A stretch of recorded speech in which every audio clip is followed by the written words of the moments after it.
कि 15 अगस्त 1947 को इंडिया के अंदर जितने भी रिलीजियस प्लेसेस एग्जिस्ट कर रहे थे, उन प्लेसेस की position after passing the act as it is रहेगी, एक्सेप्ट बाबरी मस्जिद। बाबरी मस्जिद को उन्होंने उस परव्यू से बाहर रखा। इसके अलावा समय समय पर जो हिस्टोरियन हुए हैं, हिस्टोरिकल हिस्टोरियन, उन्होंने जो अपनी बुक्स लिखी हैं इंडिया की हिस्ट्री के ऊपर, अजमेर की हिस्ट्री के ऊपर, अजमेर मेवाड़ की हिस्ट्री के कई किताबें हैं। जितने राणा सांगा जी का यहाँ पर वो हुआ, बाबर जब आया, मुगल जब आए तो वो आए 1526 के अंदर, और गरीब नवाज रहमतुल्लाह की तशरीफ आफरी हुई 1195 के अंदर। उनकी डेथ कब हुई? 1236 के अंदर। मुगल कब आते हैं? 1526 के अंदर। कितने साल का फर्क है? तो मुगलों ने यहां आकर के कुछ नहीं किया है। जो ये कंट्रोवर्सी की जाती है, साहब मुगलों ने कर दिया या मुगलों के वंशज हैं, तो उन वंशजों से बात करो। हम ख्वाजा साहब के वंशज हैं, हम अपने हिसाब से जवाब देंगे। उनके मज़ारात से यहाँ की दरगाह का कोई ताल्लुक नहीं है, उनके मज़ारात के ऊपर कोई नहीं जाता। ये सूफी सेंट जितने भी इंडिया के अंदर कर रहे हैं, दरगाह दिल्ली के अंदर कितनी दरगाह है, निजामुद्दीन औलिया रहमतुल्लाह, कुतुबुद्दीन रहमतुल्लाह, नसीरुद्दीन चिराग लहरी रहमतुल्लाह, बाकी बिल्ला रहमतुल्लाह है, उनके मज़ारात पे क्यों जाते हैं लोग? कर्नल जेम्स टॉड ने अपनी किताब के अंदर लिखा है, वो बहुत बड़ा जासूस था अपने वक्त का, उसने लिखा है कि मैं हिंदुस्तान के कई स्टेट के अंदर जाने का मेरे को मौका मिला, लेकिन जब मैं अजमेर मेवाड़ स्टेट के अंदर गया तो मैं वहां क्या देखता हूं कि एक कब्र लोगों के दिलों के ऊपर हुकूमत कर रही है। किताब में लिखा है उसने। और आज क्या है? लाखों हजारों परदेसी, हर मजहब व मिल्लत का आदमी, किसी भी धर्म का वो मानने वाला हो, वो आता है यहाँ पर। टिंकू अब्दुल रहमान जो मलेशिया का किंग था, 1962 के अंदर उसको वहां पर सपना आता है, ख्वाब आता है, उसको कोई परेशानी थी, उस परेशानी को लेकर के अजमेर की दरगाह उसको दिखाई गई कि वहां जाओ, वहां जाकर मानो। तो उन्होंने पंडित जवाहरलाल नेहरू जो थे उनको मैसेज किया, यहाँ इंतजाम हुआ। नसीरुद्दीन जो फिल्म एक्टर है, उसके बाप आले मोहम्मद शाह यहाँ पर नाजिम थे, यूपीएससी से फर्स्ट नाजिम वो बने थे। उनको यहाँ मैसेज हुआ, वो बाकायदा यहाँ पर आए, यहाँ रिसीव किया, दरगाह शरीफ में गए, फतह पढ़ी, जो भी उनको अपनी रस्म करनी थी वो करी। आखिर दिन उनको नमाज पढ़ने का मौका मिला, असर का हो गया था। तो जैसे वो शाहजहानी मस्जिद में गए, उनको जो पब्लिक जो है नमाजी, बहुत से जूते अपने वहीं दीवार के सारे रख देती है, वहाँ उनको वहाँ जगह मिली। तो वहाँ के प्रशासन ने जो उनके साथ आया था, उन्होंने कहा कि ये किंग है, वो है। तो किंग ने खुद ने रोका कि ये अल्लाह का घर है, मेरे को जहां जगह मिलेगी उस जगह खड़े होकर के नमाज पढ़ूंगा। जूतों की उसने परवाह नहीं की। और दूसरी सबसे बड़ी चीज ये है कि आज यहाँ पर हमें क्या देखने को मिलता है? गंगा जमनी तहजीब तो देखने को मिल रही है।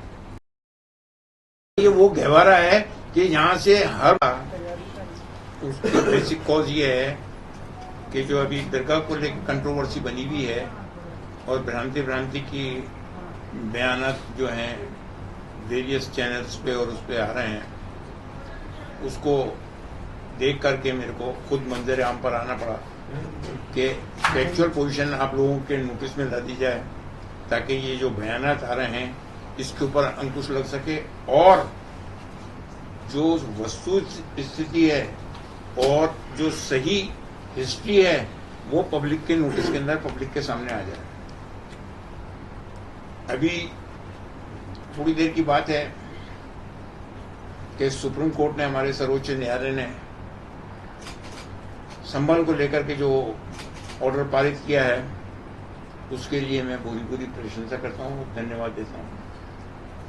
और लोगों से ये अपील करता हूँ कि वो इस आधार पे अमन शांति बनाए रखें और अपनी ओर से ऐसा कोई काम नहीं करें कि जिससे कंट्रोवर्सी पैदा हो।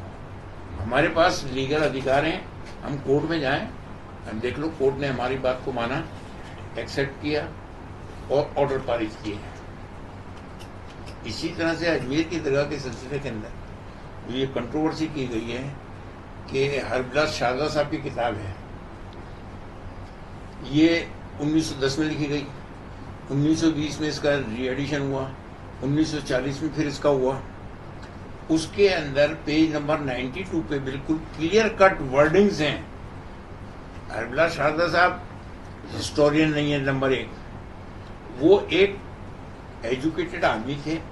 उन्होंने अपनी नॉलेज के हिसाब से जो उनके जानकारी के अंदर आई उस वक्त, कब, 1910 में, उसके अंदर बिल्कुल क्लियर कट ये दिया हुआ है कि ट्रेडिशन सेज।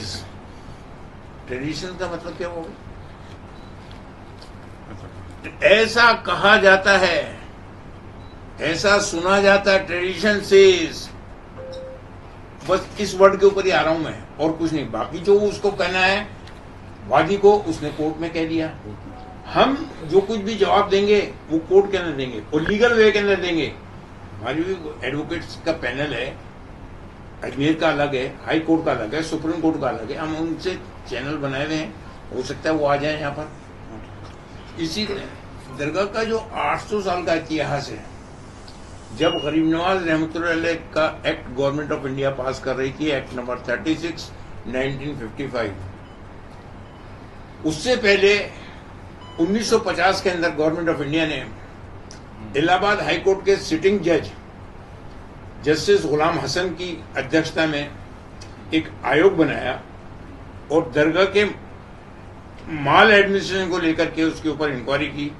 उसके अंदर जब उन्होंने यहाँ आकर के पूरी जानकारी ली, खोजबीन की, मालूमात की, डॉक्यूमेंट्स देखे और पुराने दस्तावेज की रोशनी के अंदर उन्होंने जो अपनी रिपोर्ट सबमिट की, वो गवर्नमेंट ऑफ इंडिया के पटल पे है 1950 की। ये इंक्वायरी कमेटी रिपोर्ट है, ये इसका लेना चाहे आप फोटो ले सकते हैं। इसका पेज नंबर 18 के ऊपर बिल्कुल क्लियर कट वर्डिंग्स हैं कि उस जमाने में ये सब कच्चा था।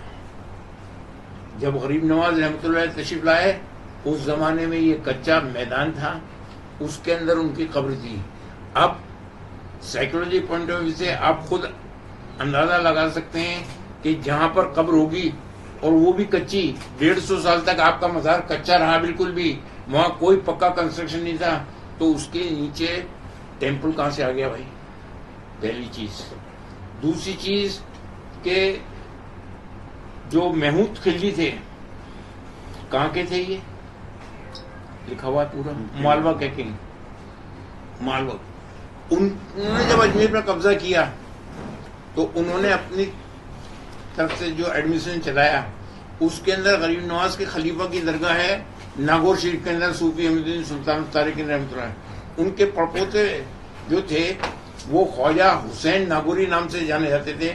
उनसे उस महमूद खिलजी की बहुत ज्यादा अकीदत थी, तो किसी फंक्शन के अंदर उनको उन्होंने खूब इनाम वगैरह दिए, तो उन्होंने उस पैसे को यहाँ ला करके ख्वाजा साहब का गुम्बद बनाया, ये जो जिसको आप जन्नती दरवाजा कहते हैं वो बनाए, और जो कच्चे मजार थे उसको पक्का किया। ये उस 150-200 साल के बाद में बना है। ये 1961 AIR 1961 supreme court, full bench का सुप्रीम कोर्ट का जजमेंट है, गजेंद्र गढ़कर का। इसका कच्चा था, ये पूरे हिस्ट्री दी हुई है, दरगाह की हिस्ट्री। जो एक्ट को चैलेंज किया गया था उसके अंदर ये पूरी हिस्ट्री दी हुई है कि क्या था वहां पर, क्या नहीं था, ये क्लियर कट मौजूद है। इसी तरह से जो दूसरा अभी फरवरी 2002 के अंदर गवर्नमेंट ऑफ इंडिया ने JPC बैठाई थी दरगाह के और अदर प्रॉपर्टीज के एडमिनिस्ट्रेशन के लिए, ये क्लियर कट मौजूद है। 20 दिसंबर 2002 को ये राज्यसभा ये पटल पे रखी हुई है।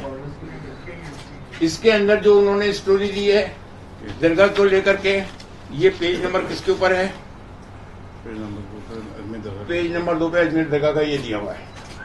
इसके अंदर बिल्कुल क्लियर कट दिया हुआ है कि ख्वाजा का मजार कैसा था, वहां कोई टेम्पल था नहीं था, कुछ नहीं दिया हुआ। ये जो नई कंट्रोवर्सी सिर्फ एक हरबिलास शारदा साहब की किताब को लेकर के, एक वर्ड को लेकर के, क्या ट्रेडिशन सेज। अरे ट्रेडिशन सेज तो आप ये भी कह सकते हो, अभी मैं यहाँ बैठा हूँ कि साहब यहाँ पर तो जो है महादेव का टेम्पल था, तो मैं क्या कर सकता हूँ भाई? आपकी जबान के ऊपर ताला तो लगा नहीं सकता, लेकिन उसका फैक्चुअल पोजीशन जो है वो हमें देनी पड़ेगी। तो अब हमें जो जवाब देना है या नहीं देना, ये हमारे एडवोकेट्स का पैनल जो है वो हमें बताएगा।